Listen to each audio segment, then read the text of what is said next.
सास बनी डंडे वाली भूत। शिखा की नई नई शादी हुई थी।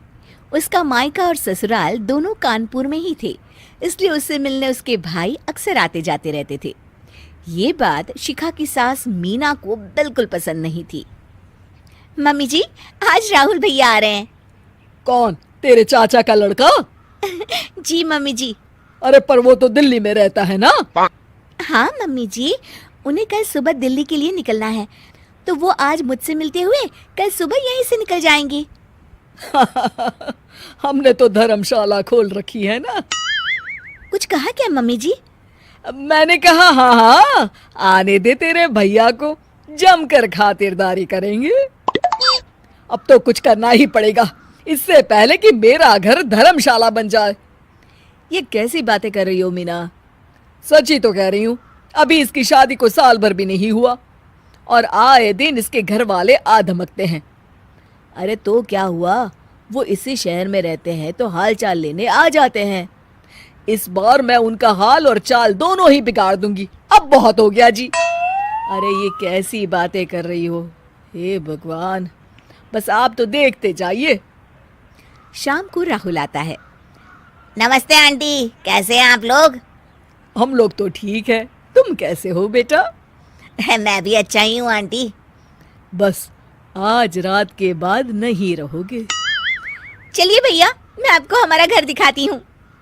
रात में खाने के टेबल पर शिखा, रोहित कहीं दिखाई नहीं दे रहा।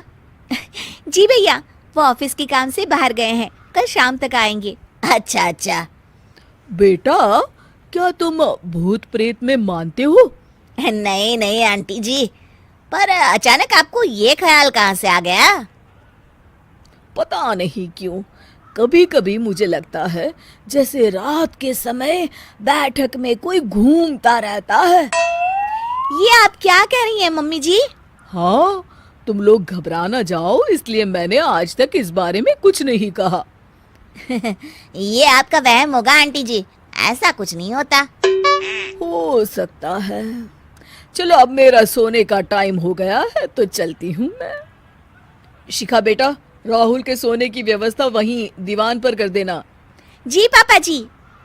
अब चलिए भी।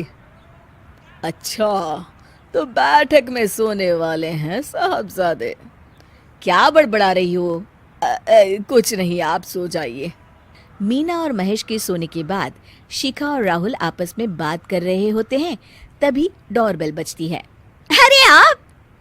सरप्राइज! काम जल्दी खत्म हो गया तो मैं आज ही चला आया। ये तो बहुत अच्छा किया।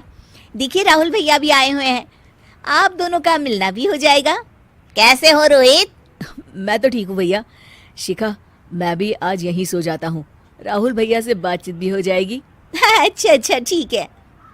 मीना आधी रात को उठती है, कंबल मुंह से पैर तक ओढ़ के डंडा लेके बैठक में आती है और देखती है दीवान पर चादर ओढ़े कोई लेटा हुआ है।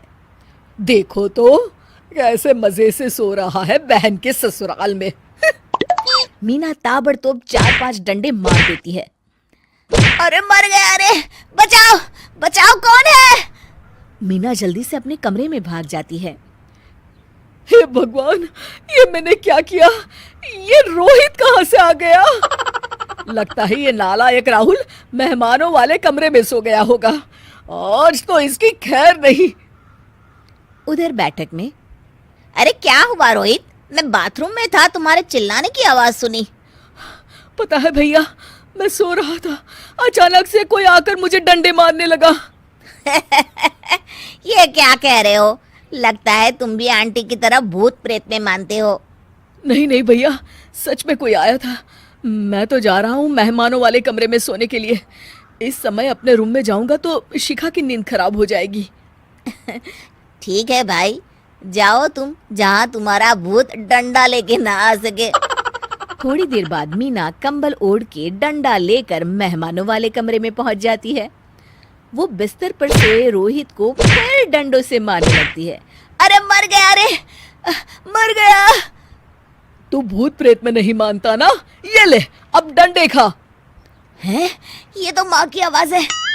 रोहित कंबल खींच देता है। बेटा तू, अरे ये क्या कर रही हो माँ? मार मार के मेरा भरता बना दिया आपने। माफ कर दे मेरे लाल, मैंने तो तुझे ही मार मार के लाल कर दिया। मैं तो उस राहुल के बच्चे को सबक सिखाना चाहती थी।